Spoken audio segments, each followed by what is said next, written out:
आणि आता पाहणार आहोत सविस्तर विशेष। 7 दिवसांनंतर अखेर राज्य सरकारी कर्मचाऱ्यांनी संपाचं हत्यार म्यान केलं।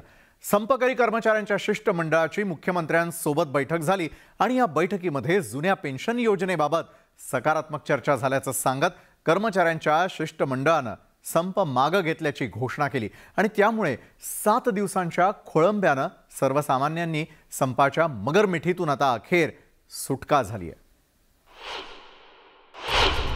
सरकारी कर्मचाऱ्यांचा संप अखेर मागे, मुख्यमंत्र्यांसोबतच्या चर्चेनंतर घोषणा। 7 दिवसांनंतर कर्मचारी कामावर परतणार, संप मिटल्यानं सर्वसामान्यांची ही सुटका। जुनी पेन्शन योजना लागू करण्याच्या मागणीसाठी सरकारी कर्मचाऱ्यांनी गेल्या 7 दिवसांपासून संप पुकारला होता।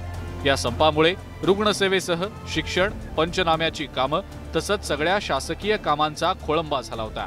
पण आता सर्वसामान्यांची राज्य सरकारी कर्मचाऱ्यांच्या संपातून अखेर सुटका झाली आहे, कारण मुख्यमंत्री एकनाथ शिंदे यांच्या सोबत झालेल्या चर्चेनंतर या संपावर यशस्वी तोडगा निघालाय। आमची आजची जी चर्चा आहे माननीय मुख्यमंत्र्यांसमवेत झाली आणि मी आपल्याला या ठिकाणी घोषित करू इच्छितो की ही चर्चा यशस्वी झाली, कारण आमचा मूळ प्रश्न किंवा आमची मूळ मागणी ही सर्व कर्मचाऱ्यांना जुनी पेन्शन योजना पूर्वलक्षी प्रभावाने लागू करा अशा पद्धतीची आमची त्या ठिकाणी मागणी होती। जुन्या पेन्शनमुळे नव्या पेन्शनची तुलना करताना जुनी आणि नवी यांच्यामध्ये मोठं आर्थिक त्या ठिकाणी अंतर होतं।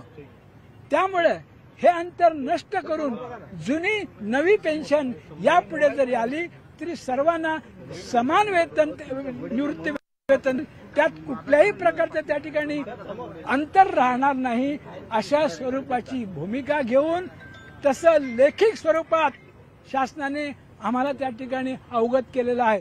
दरम्यान मुख्यमंत्र्यांनी देखील विधान भवनात कर्मचाऱ्यांचा संप मिटल्याचं घोषित केलंय। आज माझ्या समवेत संबंधित संघटनाची बैठक झाली। या बैठकीत सरकारने केलेल्या आवाहनाला कर्मचारी व राजपत्रित अधिकारी संघटनांनी सकारात्मक प्रतिसाद दिला। संबंधित संघटनांनी संप मागे घेण्याचा निर्णय घेतला आहे। 7 दिवसांच्या संघर्षानंतर मागण्यासंदर्भात लेखी आश्वासन मिळाल्यानं संपकरी कर्मचाऱ्यांनी सुद्धा आनंद व्यक्त केलाय।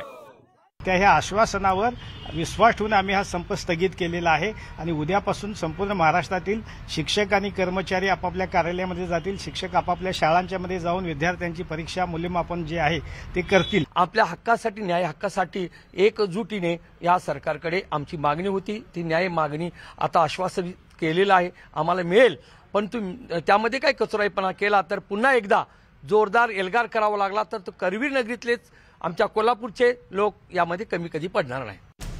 संप मिटल्यानंतर आता शासकीय कर्मचारी कामावर परतणार आहेत, त्यामुळे उद्यापासून शेतकऱ्यांच्या नुकसानाच्या पंचनाम्यांना वेग मिळण्याची आशा आहे। त्याच वेळेला राज्यातली रुग्णसेवा आणि शाळा देखील सुरळीत होणार असल्यानं संपामुळे खोळंबलेली सगळी कामं मार्गी लागतील। परिणामी 7 दिवसांच्या खोळंब्यानंतर हा सर्वसामान्यांसाठीही मोठा दिलासा म्हणता येईल। Bureau report, news 18 Lokmat. राज्यामध्ये